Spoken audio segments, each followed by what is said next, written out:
So on page 132, we meet with Ross chapter 17.2, and this is dealing with the matters of guttural verbs. Okay, in order to make sense of this chapter, we need to remind ourselves what the guttural verbs are and what their what the guttural letters are and what their characteristics are. So, what are the gutturals? Tell me what they are. Aleph. What else?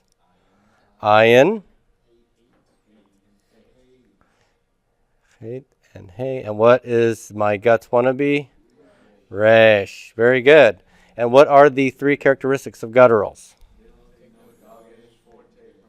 No doggish forte from anyone. Number two? No vocal shiva. We take compound shiva instead. What about silent shiva? It is okay. Although sometimes even when a silent shiva wants to go under a guttural, it'll ask for a compound shiva. But you can see one. And the third characteristic is prefer A-class vowels. And what does Aleph prefer? Okay, good. And I will just put the 3 dots here for Segal, okay? So that's our guttural characteristics. Now, what we see here in the heading of the chapter in 17.2 is 2 guttural and 3 guttural verbs. That means that in the root letters, how many root letters does a verb normally have? 3. So using our little boxes here as representative of any 3, we could have a guttural in root 2 position there, or a guttural in root 3 position. I'll put a G here for guttural. All right, so that's going to be the situation. Let's take a look at the verb bahar. He gives you this verb as one of the 3 that he samples. Bahar means to choose. May I remind you that when in Hebrew you say something about choosing something or someone, the direct object of the verb bahar is marked with something besides the et, direct object marker. You remember what it's usually going to have attached to it? Direct object marked with a preposition bet.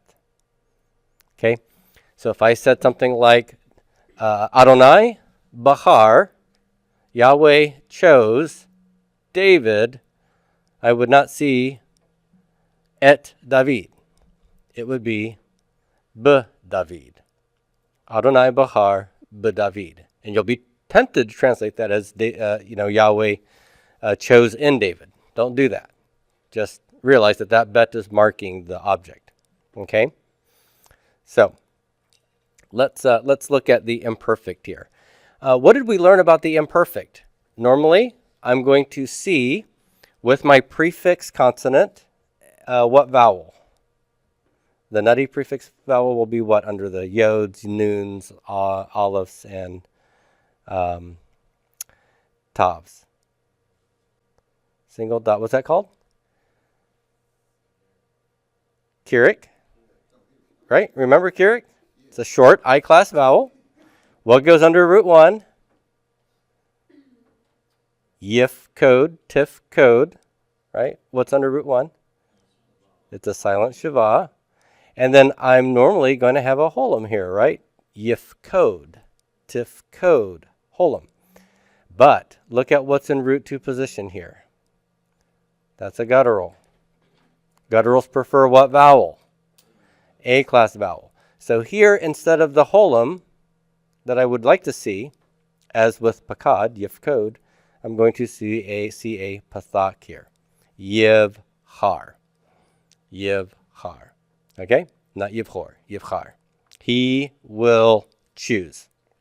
Okay? That would be a way to translate that. He will choose. Okay. Over here, under the imperfect 3FP, 2FP, what will I have in this situation? Instead of a yod, they get a tav prefix, right? If you got your handout there, you can see that. Get a tav prefix. And what's the ending?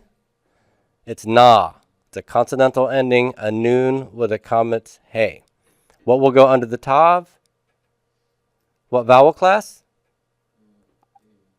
In the prefix vowel, it's I class, right? And so it's going to be a Keurig. What would go in the tav, since this is the beginning of a word, there's no vowel before it, and it's a begad kafat letter. A dagesh lene. Dagesh lene goes in begad kafat letters. Okay? Dagesh fortes can go in any letter except the gutturals. That's right. So this is a dagesh lene. All right. So just be aware, you have tavs in the middle section of all these forms, right? The top line was prefix yods. The bottom line was aleph and noon prefix, but the three middle lines were prefix tavs, and those are begad kafat letters. So we need to have a dagesh lene there. And then root 1 gets a silent shava, tiv. And then in the imperfect of pakad, it was tif kodna, but here we've got a pathak. So it's tiv karna. And the accent's going to be on that root 2. Tiv karna. Tiv karna. So yivchar, he will choose. Tiv karna is they or you women will choose. Okay? Now let's do one more form, because this will be relevant to the guttural problem. What if I want to say, you woman will choose? In other words, I want to choose the second feminine singular form. Which prefix do I use? I use tav, right? So it would be tiv, char, right, like yivkar. And then what does the second feminine singular add at the end of root 3? A Keurig yod. Where does the stress go? It goes to the end. The vocalic ending always pulls the stress to the back. And that means that this cha here before the re, that's going to now be open and pre-tonic, because the tonic syllable is the re syllable. What does Hebrew do with open pre-tonic syllables when it's a verb? They reduce to a vocal shava. So I'm going to put a vocal shava under that chet. Oh, I can't put a vocal shava here. No, not at all. So what do I put instead? A compound shava. And the one it likes, gutturals like A-class sorts of things, don't they? So I get the A-class version of the compound shava, which is the katef pathak. So tiv chari becomes tiv chari with the compound shava here. You, woman, will choose. Okay? See how that works? All right. He gives you all the forms here in the chart. We don't need to work through all of them. We've, I think, seen enough here. That guttural likes A-class vowels, and it can't take vocal shavas when we would normally put one there. Okay, for Shema, this is to hear, to hear. So what would be the cal imperfect 3ms of Shema? He will hear. What prefix do I use for the 3ms? Yod. What vowel under it? Keurig. What's under the sheen, the root 1? A silent shava. And then normally I'd want a holum there for my theme vowel, yishmo. But I've got a guttural in root 3 position. And gutturals in root 2 or 3 position affect that vowel and say, give me a pathak. So under the meme, I get a pathak. Yishma. Yishma. Everybody say that with me. Yishma. Yishma. So he will hear. She will hear. What do I switch out? Yod for a tav. Tishma. Tishma. She will hear. You man will hear. What would that be?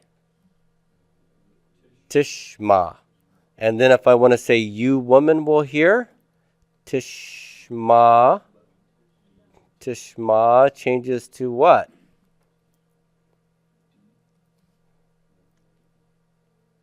Tishma E. I'm going to add the Kirik Yod for 2FS. And what's going to happen to this now open and pretonic syllable? It will reduce to vocal Sheva. Now let me ask you, am I putting a vocal Sheva here under a guttural if I put it under a mem? No. So guess what? It can stay right there. It is perfectly fine. Tishma E. Okay, remember, it's only directly underneath the guttural that if I want a vocal Sheva, I got to replace a compound Sheva for it. Okay? Over here for the imperfect 3FP. So, oh, by the way, let me write this down. So he will hear, Yishma. Over here, it's you will hear. And then imperfect 3FP and 2FP, it's, well, I got to put a dagesh lene in that tav. What vowel goes under it? Single dot is a kirik. Under the sheen, root 1 is a silent shava. Tishma instead of tishmo, because that's a guttural in root 3. Silent shava, and then under the noon is a kametz. And where's my accent? It's on root 2. Tishmana. Tishmana. Okay? So that's my vowel pointing. Both of these shavas are silent here. Tishmana. Tishmana. All the syllables are closed. And I would translate this as 3FP they, 2FP you or y'all, Shema will hear. Okay? Now the last guttural form that's here is Shema was a 3 guttural. Matzah. Ooh, I've got a problem here. I put an I in here. That should have been a tzadi. Sorry about that.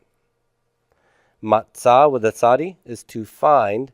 Notice that my guttural is in root 3 position, but it's not any old normal guttural.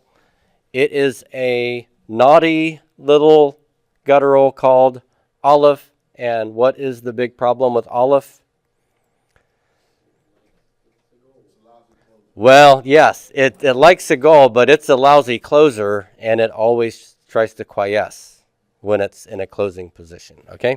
So never forget, those of you that love baseball, aleph is a lousy closer, okay? It does not like to close syllables, and it will quiesce.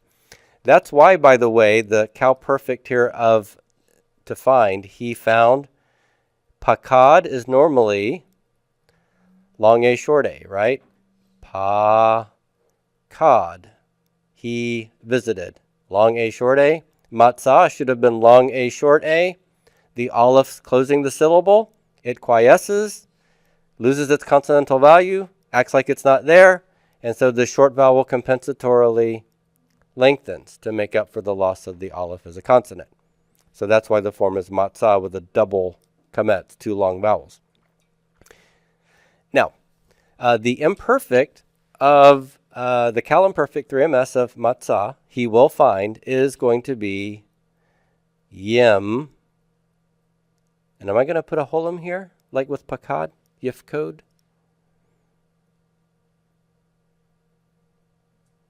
Can I do that? No. Why?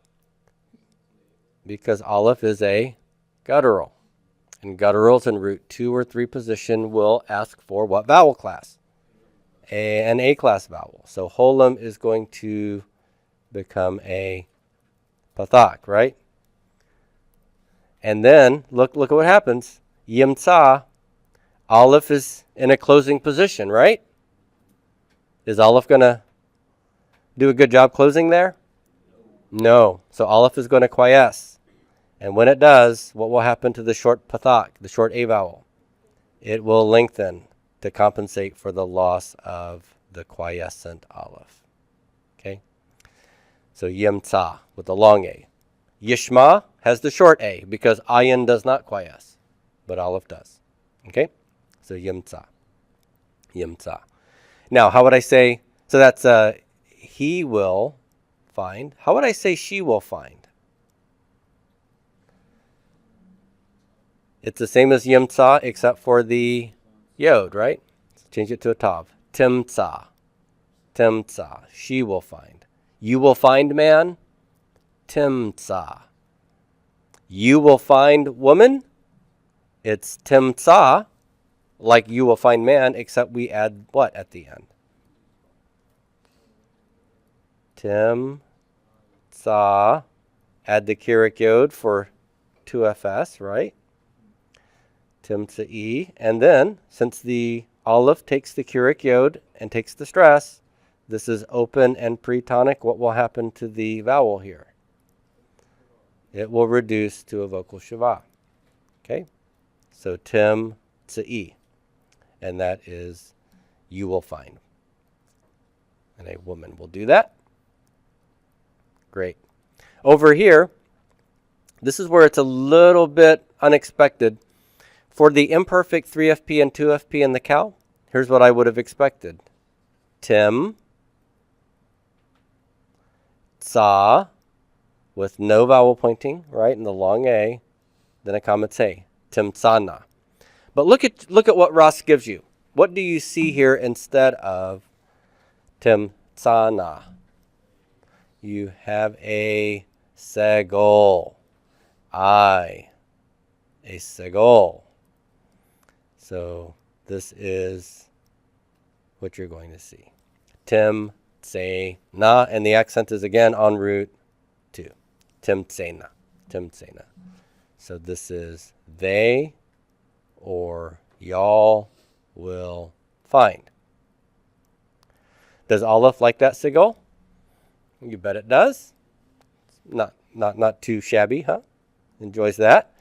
What you're also going to see as we keep going through biblical Hebrew is that it's quite frequent to see a segol preceded by a kametz. So I don't know if you remember the number. No, you don't remember the number 1. We haven't gotten to the number 1 yet. The number 1 is echad. Echad. It's a segol kametz. When we were looking at the word for brother, ach, when we add pronominal suffixes to the plural of brother, it becomes echav, his brothers. So you'll see a sigil followed by kametz and contiguous syllables quite a lot. Now, that's the guttural issues. Okay. The good news is this. All right. This really is the good news. If you've learned your prefixes and suffixes for the imperfect, you'll still be able to parse these forms, even if you don't remember the A-class vowel that gutturals prefer. Because they're still using the same prefixes and suffixes, right? The same tav, the same na ending. Who cares what happens in the middle? You can tell that this is 3FP, 2FP, if you can, in your mind, bracket out the tav prefix and the na suffix, right? That's always the same thing. Or if I have over here a yod prefix with no ending, okay, that's always imperfect 3MS, right? So even if you don't remember it's supposed to get a pathak, you can still parse that. You can tell me that's an imperfect third masculine singular form.